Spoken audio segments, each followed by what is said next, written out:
Hey everyone, and welcome back to Radio Diaries. This week's podcast is sponsored by Russell Sports Shoes, who have just released their new Microlight 3.0 sneaker this week, which retails for $69.99. Russell's, where performance meets comfort. My name is Sabrina Gibson, and today I'm going to be sharing with you my talk with the head of Montana's Alzheimer's Association, Lynn Cabrera. I was actually lucky enough to interview her since my roommate's uncle is a really good friend of hers, and she was so lovely to speak to over the phone. A little bit on her background: Lynn is married with 2 twin daughters who are about my age, 20, and moved to Montana after living in Southern California for a majority of her life. She first started working with the Alzheimer's Association as just a nonprofit worker, and slowly made her way up to the executive director position of the chapter they have in Montana. I called her this past Tuesday afternoon, and her first question to me was why a 21-year-old was so interested in Alzheimer's. She did agree with me that more light needed to be shown on the topic, but was curious as to why someone of this generation would be so intrigued. So I told her a little about myself and how my own grandma of 85 had been diagnosed, and that from my own understanding knew it wasn't a topic that was widely talked about. This is when she began telling me her own story. Lynn shared with me that 12 years ago she lived with her husband in Orange County, and this is where she was already doing some nonprofit work. Part of her time was focused on the Alzheimer's Association, and this is when she realized just how important the work they did was and what kind of effect it had on families. She said she was able to work with all kinds of families from the early stages of worrying all the way through the end.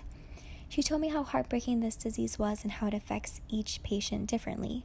I mean, for some, the disease may progress rapidly, while others more slowly, depending on the type. Another factor that plays in is the overall health of the patient, which can really contribute to exactly how detrimental this disease will be on the person. What took me by surprise was when she talked about how strongly this disease can divide a family. She even told me a story of how she worked with one family whose mother had been affected by the disease, and it was the job of her oldest son to be her caretaker. However, after he moved in with her, he began to deduct large amounts of money from her bank account, knowing she wouldn't notice. And it's pretty sickening to just think about the people who have this disease and to know how vulnerable they are and how people can still do things to them with such ill intent.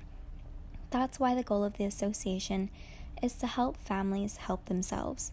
She made sure to note that some early on signs that family members can look for is if their loved one starts to behave unusually, like being financially irresponsible and giving large amounts of money away, or forgetting to keep up with their physical hygiene, could also be a telltale sign of dementia. Lynn opens up about what the harsh reality of a caretaker's life really looks like. She said that the health of the caretaker really is affected, physically, emotionally, even spiritually. She said that it's a fear they have that some caretakers won't even outlive the patients they care for.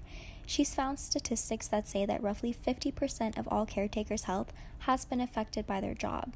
And it does make sense, their days are being dictated along with what they're doing with their dollars. And on top of that, having a loved one with this disease can cause you a lot of grief. You're watching someone you love lose the essence of who they are. And then Lynn shared with me a little something the association calls having a grace umbrella.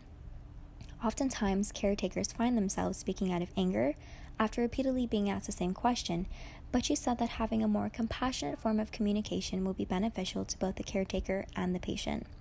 For example, if I'm talking to my grandmother who has Alzheimer's and I remind her of a doctor appointment she has later that day and she doesn't remember, and I ask her, "But didn't you see it? I wrote it on the calendar," and she's forgotten what the concept of a calendar is, my mentioning of the calendar is completely useless. So it's important to speak to the patient from where they are mentally instead of where you are. So to wrap up, I asked Lynn if there was anything people can do to prevent this disease, and she said some preventative measures included putting in 20 to 30 minutes of exercise a day, having a healthy diet, and the proper amount of sleep at night. Another cool thing that she shared was that she participates at a charity event dedicated to Alzheimer's held every year by Seth Rogen and his wife Laura, called Night at Diaries, which has raised over $5 million, which is absolutely incredible. This money goes to families that are in need of caretaking but don't have the funds. In the last few minutes of talking to her, she shared some even more personal connections she has to this disease. Lynn told me that her husband, who is 54 years old, was diagnosed with dementia, and the doctors have given him a 6 to 8 year more lifespan. Her main hope is that we can learn to diagnose the disease before it's too late and learn to live with it instead of dying with it.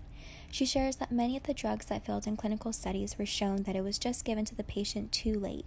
She says it's like diagnosing someone with heart disease and then telling them, hey, I think you should start watching what you eat. Alright, well that's all the time we have for today on Radio Diaries. I'm Sabrina Gibson. Have a wonderful day, and I'll see you next week.